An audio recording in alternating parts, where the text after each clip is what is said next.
महिला आरक्षण के मामले पे भारतीय जनता पार्टी ने अध्यादेश ला दिया, जिसको आपने कहा कि आरक्षण जो है रोड पे नहीं दिख रहा है या चुनाव में नहीं दिखा। महिला आरक्षण जो है वो चुनाव में ही क्यों दिखना चाहिए, इस पर आप बताइए। नहीं, देखिए, चुनाव में दिखना क्या चाहिए। आपको मालूम है उत्तर प्रदेश में प्रियंका गांधी जी ने लड़की हूँ लड़ सकती हूँ के तहत बिना आरक्षण का इंतजार किए 40% महिलाओं को टिकट दिया, बिल्कुल दिया। उम्मीद की जा रही थी कि भाजपा उन महिलाओं के सामने अपनी महिला उम्मीदवार देगी, लेकिन भाजपा ने क्या किया, कुलदीप सेंगर जैसे बलात्कारियों को, ब्रजभूषण शरण जैसों को मुकाबले में उतारते हैं। तो महिलाएं अभी उस हिसाब से उनको तैयार होना है। हमने नगर निगम में, नगर पालिकाओं में 40 लाख महिलाओं को तैयार कर चुके हैं। राजीव गांधी जी का सपना था। और आज जो महिला आरक्षण मोदी जी कह रहे हैं, भाजपा कह रही है हमने दिया है, वो आरक्षण नहीं, धोखा है। अगर आपने कानून ला दिया तो कानून का लाभ इन चुनावों में क्यों नहीं दिख रहा है, हम पूछना चाहते हैं। और उसमें ओबीसी महिलाओं के आप विरोधी क्यों हैं, जब विपक्ष मांग कर रहा है कि इन्हीं चुनावों में इसे लागू करिए, ताकि इन चुनावों में हमारी 33% बहनें दोनों तरफ से, हर तरफ से लड़ते हुए, जीतते हुए संसद विधानसभाओं में पहुंचते हुए दिखते।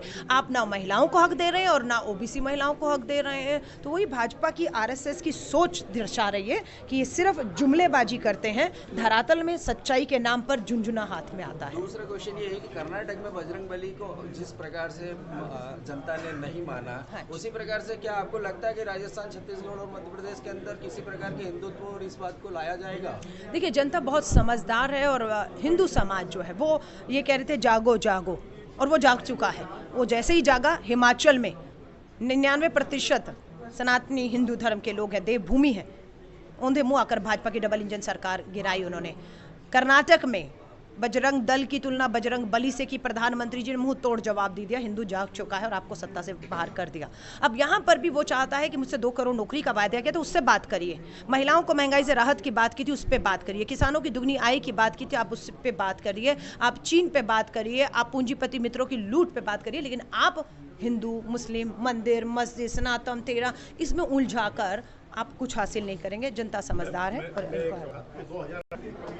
तो ये थी अलका लांबा जी, जो कांग्रेस की तरफ से प्रवक्ता के रूप में आई थी, और उन्होंने स्पष्ट किया है कि महिला आरक्षण के मुद्दे पे भारतीय जनता पार्टी केवल धोखा दे रही है। वहीं कर्नाटक में जिस प्रकार से जनता ने हिंदुत्व और इस प्रकार के मुद्दों को नकार दिया था, ठीक उसी प्रकार से मध्य प्रदेश, छत्तीसगढ़ और राजस्थान में भी जनता समझदार हो गई। अब हिंदुत्व के मुद्दे पर कभी भी भारतीय जनता पार्टी के झांसे में नहीं आएगी।